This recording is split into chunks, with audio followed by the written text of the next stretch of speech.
Topic that I am going to explain, it is the machine learning in IoT, and in the next half an hour I am going to give you some basic idea about the IoT, its application, and how machine learning is used to make an efficient IoT system. So to cover all this, I will first start with the human intelligence system, because the main purpose of designing any IoT system is to make the life of the humans comfortable. So by doing the things in a easy way. So how humans take decision, how humans behave. So first of all, I will try to make you realize that how we make decision with the help of the different senses that we have, and then how we, like from the technological point of view, like how we can replicate the behavior of the human with the help of different sensors available.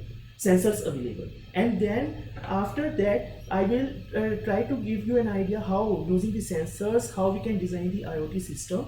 And thereafter I will discuss some of the applications of IoT, with the help of which I will try to give you an idea about the requirement of machine learning, why machine learning is required in IoT, and how it makes IoT system works more efficiently. So starting with a human intelligence system. So we know that we all humans have five senses, and with the help of these five senses we are able to make decisions. The information that is collected by these sensors is sent to the brain, and then brain, using this information, get the information about the environment, and brain that then takes decision on the basis of the current information collected from these senses, and on the basis of the prior information that is already stored in the brain, that brain learn throughout the life. So with the help of the information, brain then take decision, and on the basis of the decision, like the decision is reflected with the help of the actuators that are present in our body. With the, like we have hands, we have legs, we have mouth, so we perform some actions on the basis of the decision that is made by the brain. Now in the same way, if we want to design any technological system, so first of all we need to replicate the sensors that are available with us. And like in our technological world, we have this type of sensors available. Like for example, we have mic, and mic, it acts like an ear to the computer, because whatever we are going to speak, the computer is able to hear us with the help of mic. This camera, it acts like an eye to the camera, to the computer. So computer will be able to see whatever is there in front of the camera. And similar to this, we have different sensors like smoke sensors, PS sensors, motion sensors, and there are large number of sensors available that can be attached to the computer.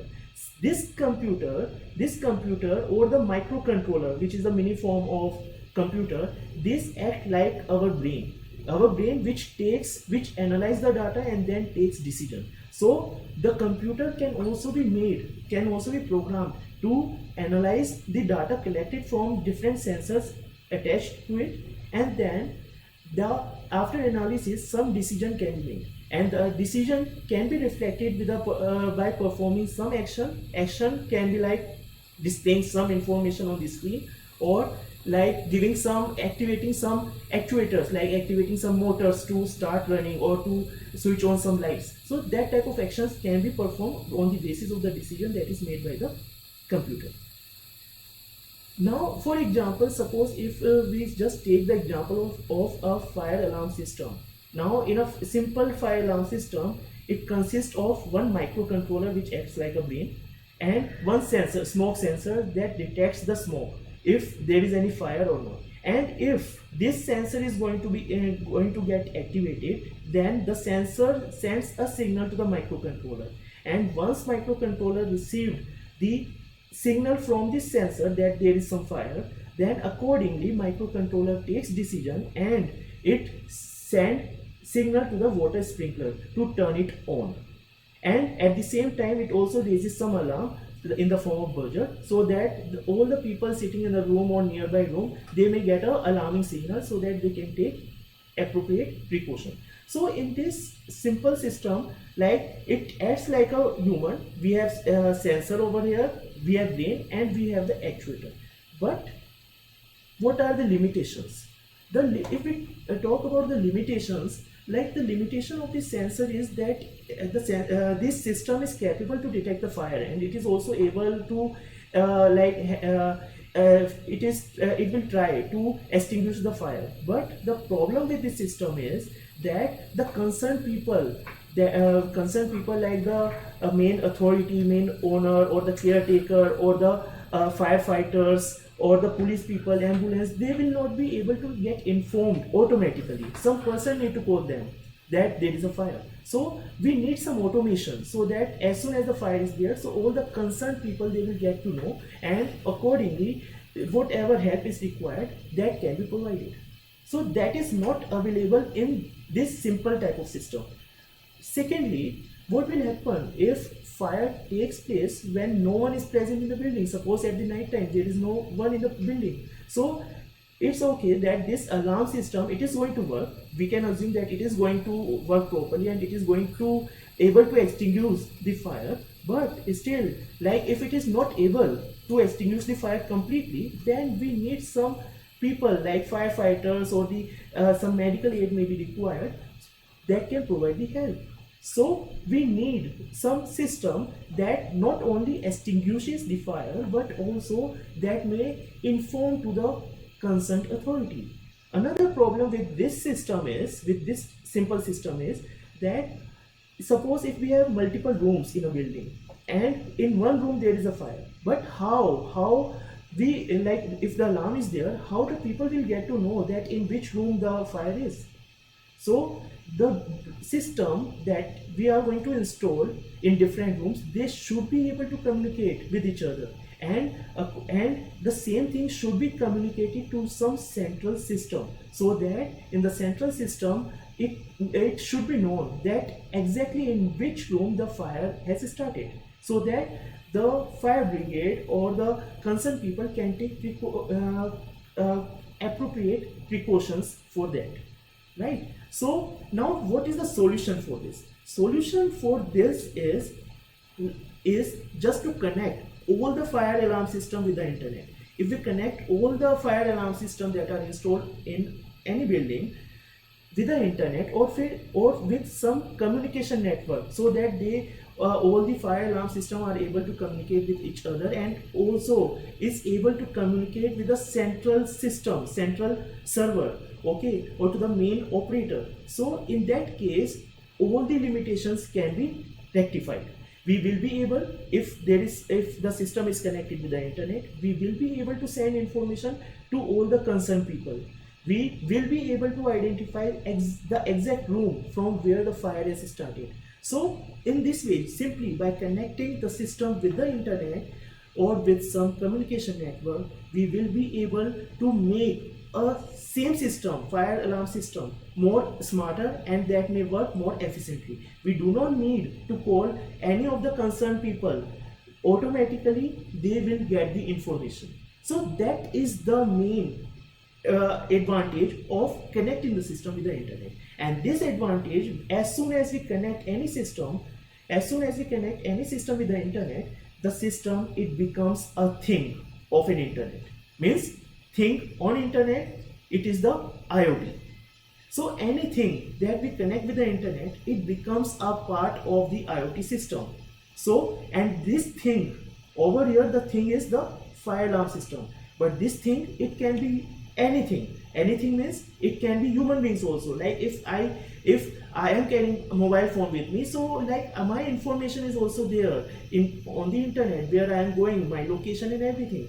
If I like wear some bands, okay, so my biomedical parameters, that can also be put on the internet for the appropriate decision about my health. So anything that is connected on the internet, it becomes the part of IoT system, and accordingly, once it becomes an IoT system, then accordingly whatever tools are available in IoT system, like the security, like the machine learning techniques, or anything, that can be implemented with that particular thing. So the definition, as per the definition of IoT, Internet of Things, it describes any physical objects. It can be any, like fire alarm system, human being, anything that has some sensors, that has some processing ability, that has some software and other technologies, and these are connected with other units also, so that they exchange data with other devices. Okay, because exchange of information is very much required. It is something like if multiple people are working in the same organization, so unless and until we communicate with each other, it communication is the very essential part of making a good system or making something work. So if humans are not going to communicate with each other, so at the end we cannot have a teamwork. So have a teamwork to have a teamwork, all the devices that are there connected with the internet, they should be able to communicate with each other so that proper decision can be made. So it is internet. Now application of internet, because like as I told you, like things can be anything. Okay, it can be our chair, it can be table, it can be fan, tube light, it can be building, anything, whatever we can think about. So anything can be connected with the internet by connecting some technological tools with the system, with the thing. So since anything can be the part of internet, so IoT has huge application. Whatever we may think, that can be the application of IoT. For example, suppose if we are talking about smart cities. So what is IoT in the smart cities? So like in the smart cities, we have some security cameras, we have some alert systems, we need to have some cars connected with the internet, we have some mobile phones, public buses, traffic lights. If we connect all this through the internet, so how the things become smart? Just by connecting with the internet, it will become smart. Suppose if I want to take the bus, and if the bus information is connected, is on the internet, information like what is the exact location, what is the capacity, means if the seats are available or not. If this type of information is available with me, I do not need to wait for a bus. I will be able to get the exact information, and exactly at that particular time when the bus is about to reach, we can go to the bus stop. It is exactly like Ola works. Okay, we are able to track the complete path of the taxi. So that is the type of IoT. How IoT can help. If there is any ambulance, okay, and there is a traffic, so ambulance do not even need to raise the alarm.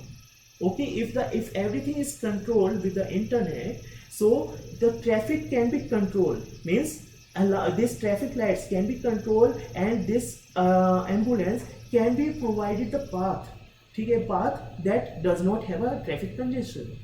If we talk about security, the CCTV camera, they are capturing the images, okay, footage, okay. But if we have some image processing capability that detects the abnormal behavior of the traffic, suppose if suddenly if there is a huge traffic on the road, so that huge traffic, it may be the alarming signal, it may be huge crowd on the road, it may be the signal of some strike that is going to happen, it may be some strike or some other things that may not be good for the system. So if extra crowd is there, so accordingly the police, security or other concerned authority can take proper precaution before any crime is going to take place. So if we provide, if we capture the images, and if within this, if we also analyze the image, then this become more efficient IoT system. So once we connect all these things, it makes our life too easy in the sense we do not need to be the part of the congested traffic and other things. Similarly, if we talk about the IoT for the smart school, so like in the smart school, we can have video lectures, digital rooms, smart boards, digital door locks, attendance tracker system, and other things, robotic cleaning. So if all these are connected with the internet means all these things will be able to communicate with each other.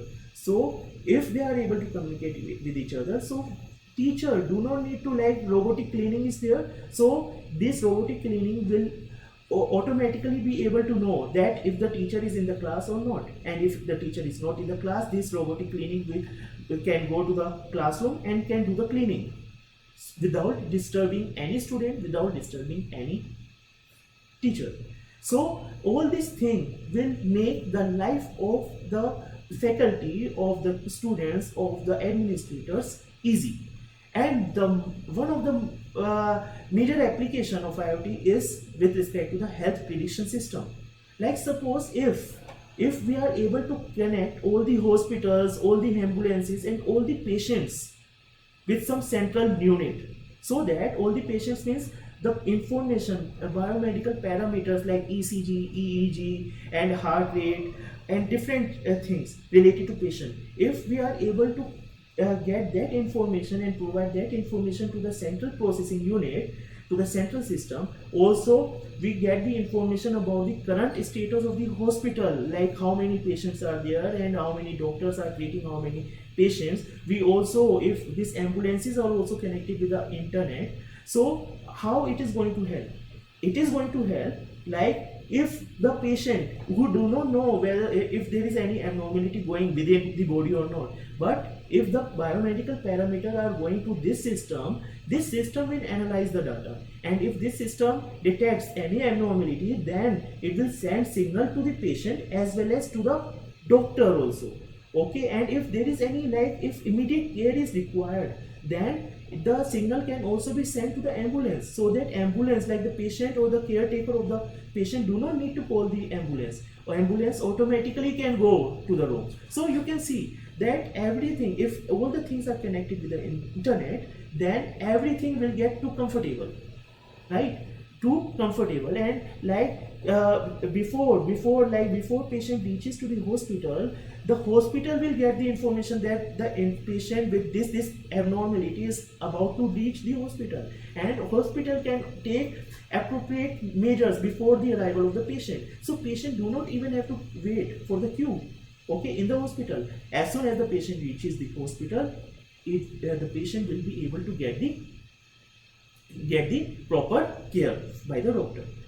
One of the example for this is like these days lot of we Indians are started living in isolated families because of different reasons, especially the job problems, right? And like our elder people, they are living isolated in alone in the room, in the house, and for the middle class it is really difficult to have some caretaker who is going to stay with our parents all 24/7. So to provide a caretaker to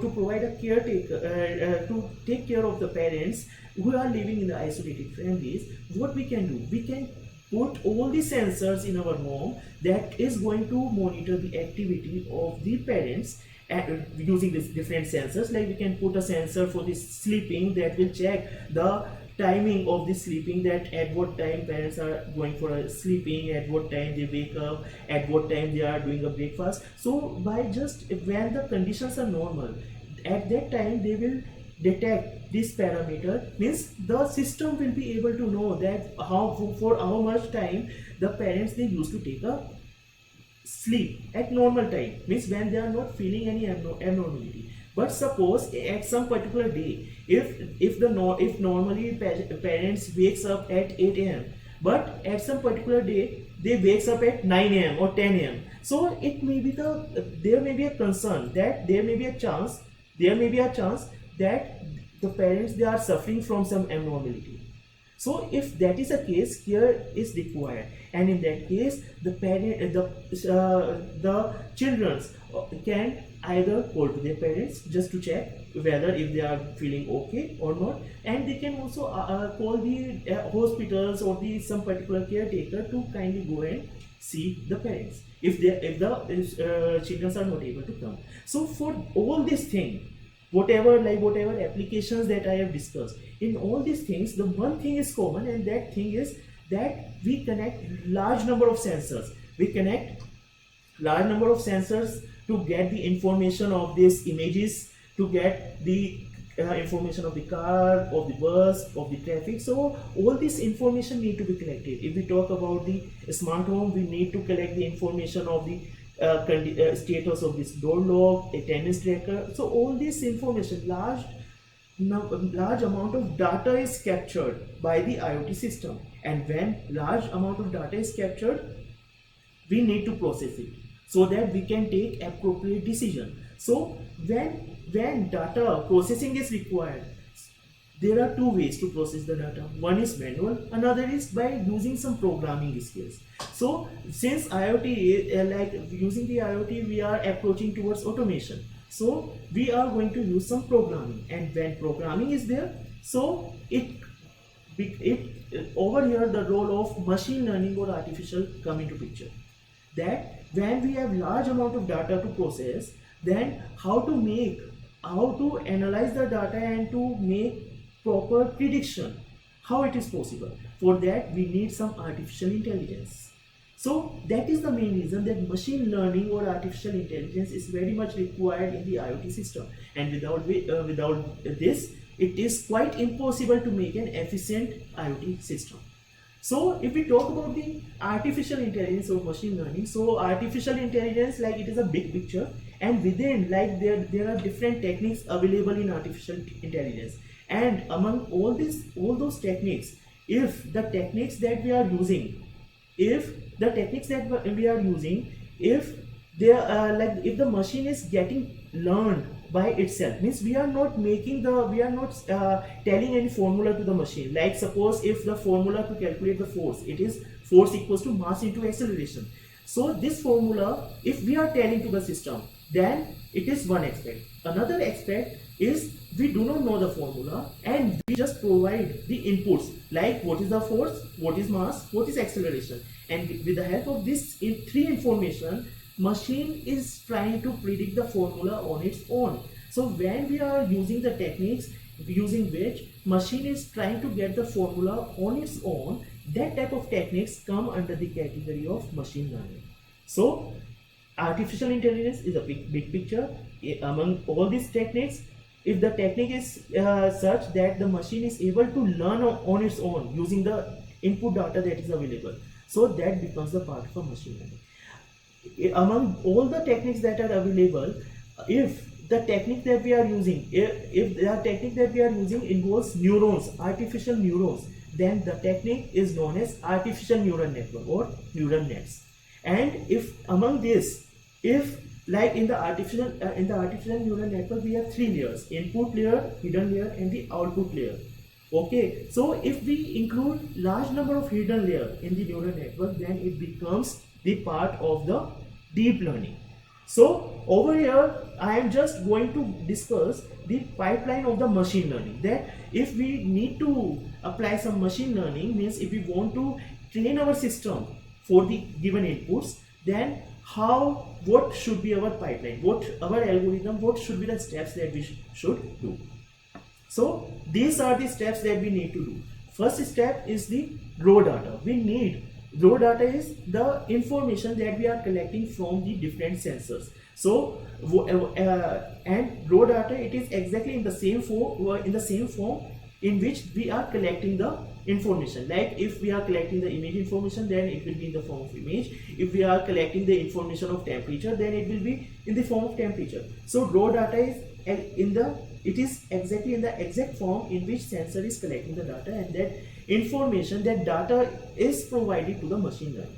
Once the information is provided to the machine, then first we are going to pre-process the data. Means we are going to suppose there may be a chance that there is some noise present in the raw data, so we will try to remove that.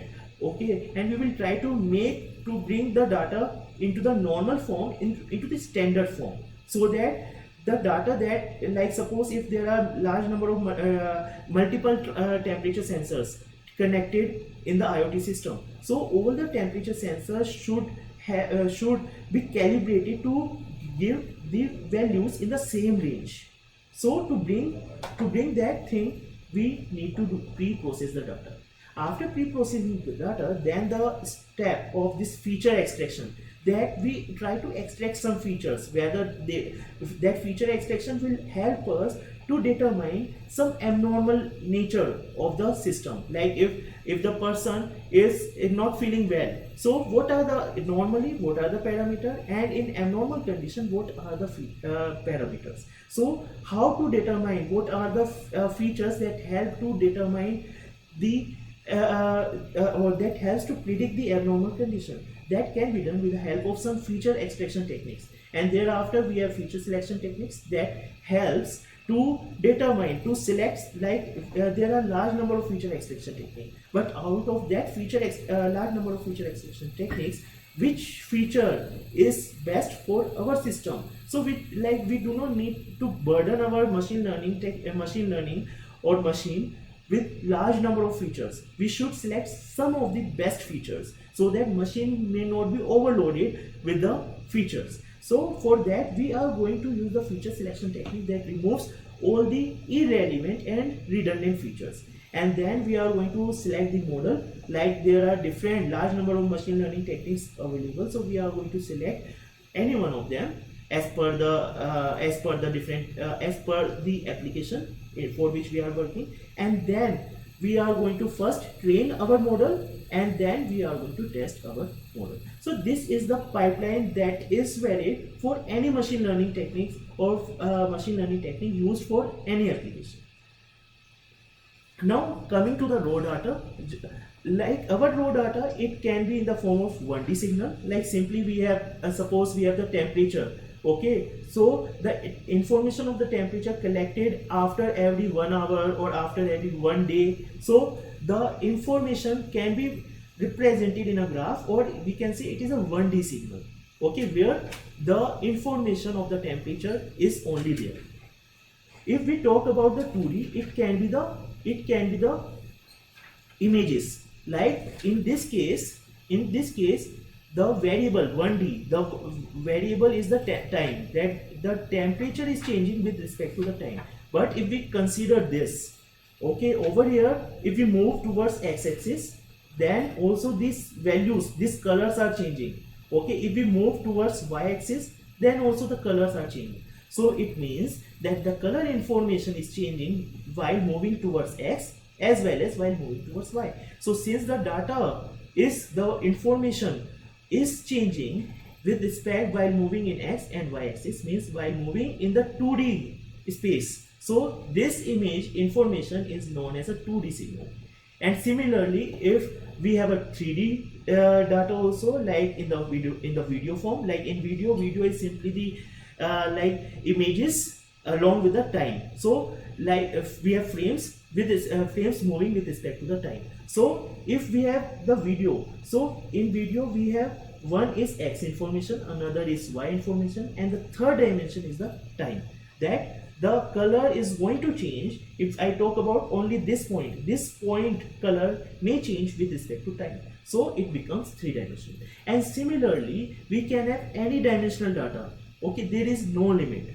It depends on the number of sensors that we have. Suppose if I club 10 sensors, so 10 sensors will together form 10-dimensional data. Okay, so it all depends on the how we are representing the data. Once we get a raw data, then we need to do a pre-processing, and in the pre-processing we have 3 prospects to do a pre-processing. First prospect is the data cleaning. Data cleaning, like if there is any noise present in the data, that noise can be enhanced. Like noise, it can be, suppose if you put any temperature sensor, and there may be a chance that if any person can reach the temperature sensor, so and if any person want to play with the system, so what person can do? A person can like put a fire under the temperature sensor, so that the temperature of that particular location is going to increase, right? So actual temperature of the atmosphere is not changing, but because of the fire just near the temperature sensor, the temperature sensor is going to get the information, the data collected with the temperature sensor, it is going to get noisy. So we should remove that type of a noisy data from our signal. Like if we are collecting any information from the humans like ECG and other things, so there may be a chance that due to the movement of the patient, there may be some noise introduced in the ECG signal. So before showing that ECG signal to the doctor, it's always better to have some cleanings of the noise, so that doctor may not get confused with the noisy data. Second, there is like sometimes it may also happen that some of the, like for some particular time, information or the data is not collected, so somehow we need to fill that data. And there are some outliers also, like they, at some particular time instant, if the sensor, if they are showing abnormal values, so that abnormal value, like, they can be the alarming situation, but at the same time it can be the outlier. For example, the temperature, like if the temperature sensor is showing 1000 degrees centigrade for any particular time instant, apart from that particular time instant, temperature sensor is showing a normal temperature like around 20 to 40 degrees. So it is clear that 1000 is not the exact temperature of the atmosphere. There must be something happened to that temperature sensor, like some fire just under the temperature sensor, due to which the temperature increases to 1000. Okay, so we should remove that outlier. So all that things come under the category of data cleaning. And then the data integration means, like, if we have a large number of data sensors available, so we should integrate, we should combine all the informations that are coming from different sensors. And then the data transformation, like sometimes it is easy to see the data if we change the transformation, if we change the if we transform the data into some different domain. For example, like the very good example for this is, like, suppose sometimes it happens that if some needle, if it falls on the ground, and so that to see the location of that needle, sometimes it is not possible to identify the location from the top view. So sometimes what we do, we just lie on the floor and we try to have a side view. And side view, what side view help us, it just, if because the needle, it will have some height with respect to the floor. Okay, so it becomes easy to get the location of the needle just by lying on the floor. So lying on the floor, it means that we are doing a transformation of the information, of the image that were collecting, that the top view is not giving a correct information of the proper information of the location of the needle, but by transforming our domain from top view to the side view, we are able to get a location. So all that type of things can be done with the data transformation, that sometimes it really helpful, it is really helpful if we do a data transformation. So all these are a part of pre-processing. And then please remind me if like how much time is left, so that I may complete within time. So okay.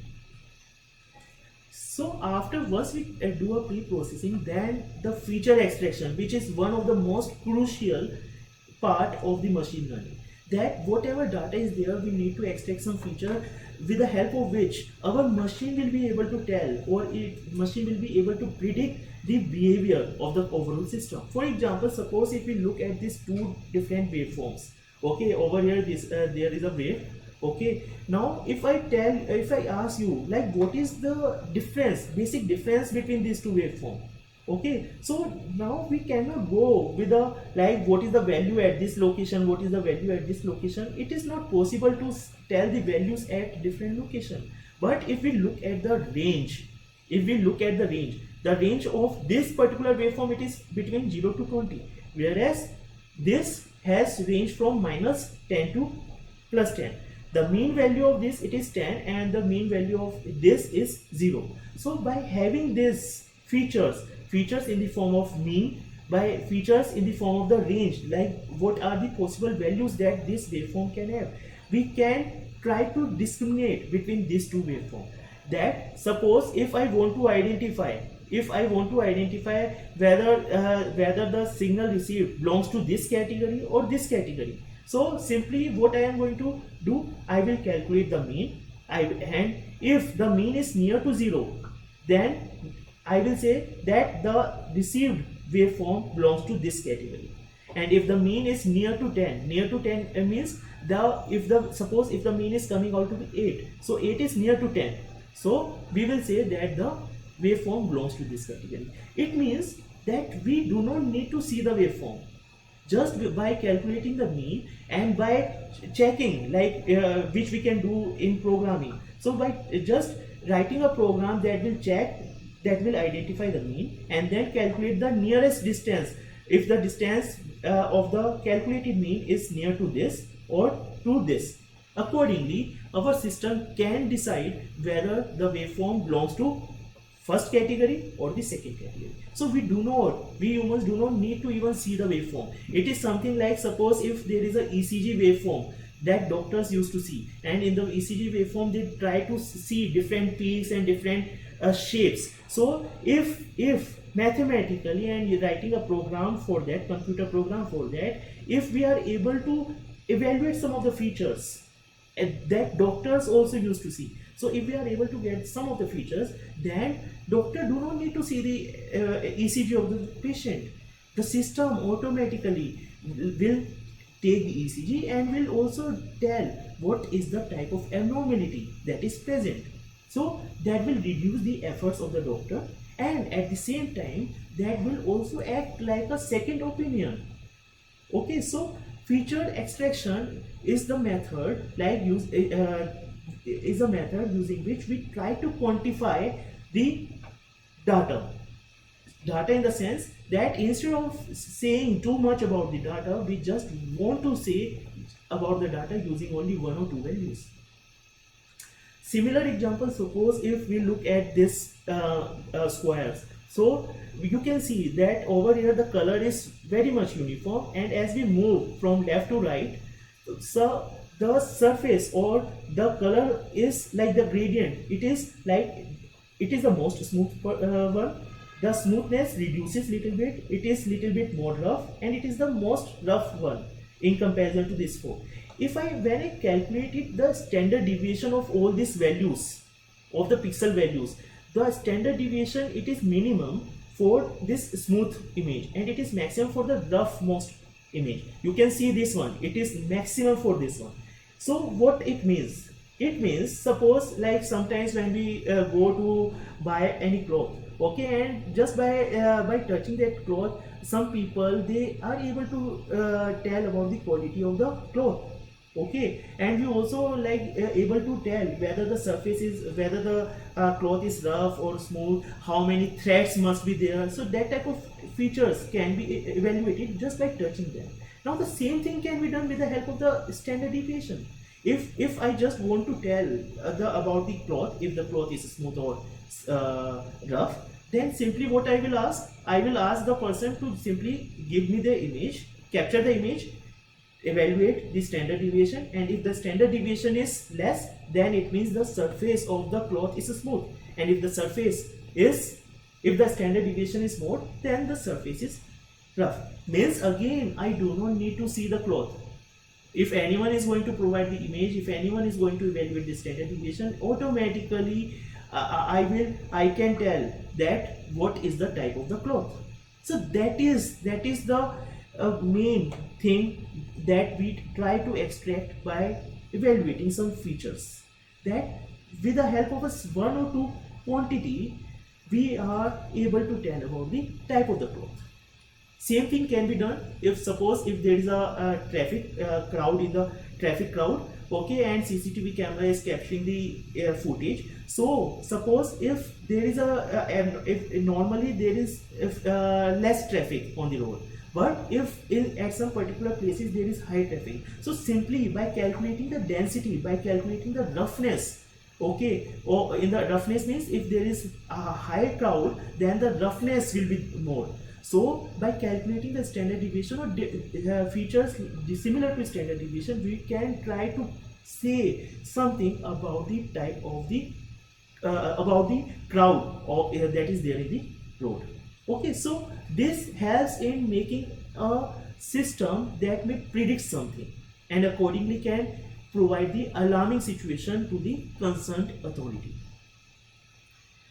Okay, this I will not cover due to time. And like feature selection, next is feature selection. Now suppose if you look at these chairs, they are all black in color, and over here we have a table and they all are like brown in color. Suppose if I need to teach any small kid, first or second 1 or 2 year kid, and I want to teach him how to discriminate between the table and chair. So the discrimination features, it should be the sitting platform, it should be lower, it should be flat and lower in comparison to the table.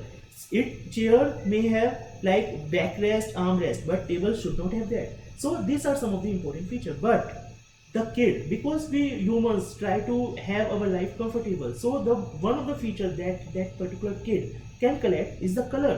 Like coincidentally, the color of all the chair, they are black, and of all the table it is brown. So kid will simply assume that the best feature is the color. Just if the color of the object, if it is black, then it is table, if then it is chair, otherwise it is table. So that color information, we need to tell that particular kid that do not go with the color. Color is not the relevant feature.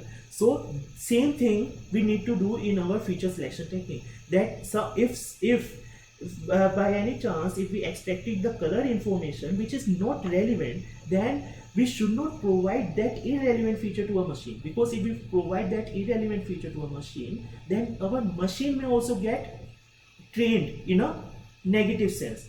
And negative sense means machine will not be able to make a proper decision similar to the kid. So we should remove the irrelevant features that are there, that we have extracted using the feature extraction technique.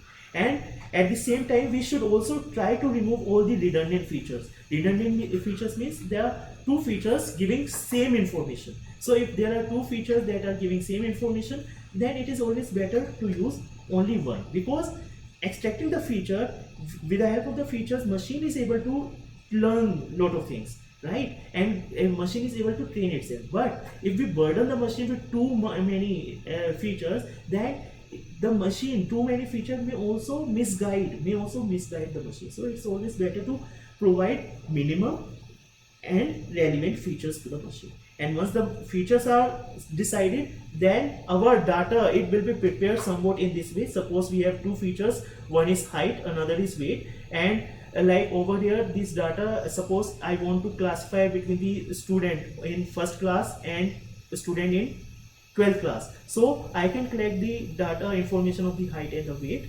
prepared in this way, so that this data can be provided to a machine, so that if I plot this data simply on a XY graph, okay, XY graph that we used to learn in our school days. So if I plot all the data, and after plotting, suppose this green dots, they belongs to one class, this red dot, they belongs to second class.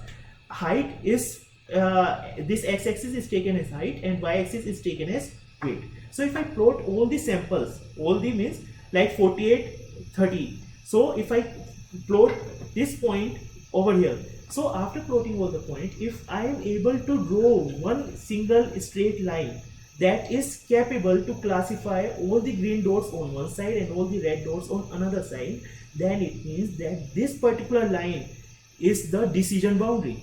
Okay, and thereafter, if I get any test data, I will determine the height. If suppose if I have any kid, I will determine the height and the weight of the kid, and then I will plot it on this graph. If the point is located on this green area, then it means that the kid belongs to this class. Otherwise, if the point is located on this, then the kid belongs to this class. So simply we only need the knowledge information of this equation of a straight line. In machine learning, just by having this data set, machine try to get the information of this straight line. So when we are saying artificial neural network, so it means that the machine is trying to get the information of a straight line which has the capability to discriminate between the two classes. Okay, so that is the role of the machine learning, and these are the like block diagram of the artificial neural network. So this is all. So overall, in the IoT system, we should have the sensors, we collect the data, and then all the data need to be processed, and processing need to be done by some artificial intelligence. Machine learning is widely used, and because machine learning is a self-training model which train itself as per the data given, and then it is able to give a proper decision. So this is all from my side. Any doubt, anyone?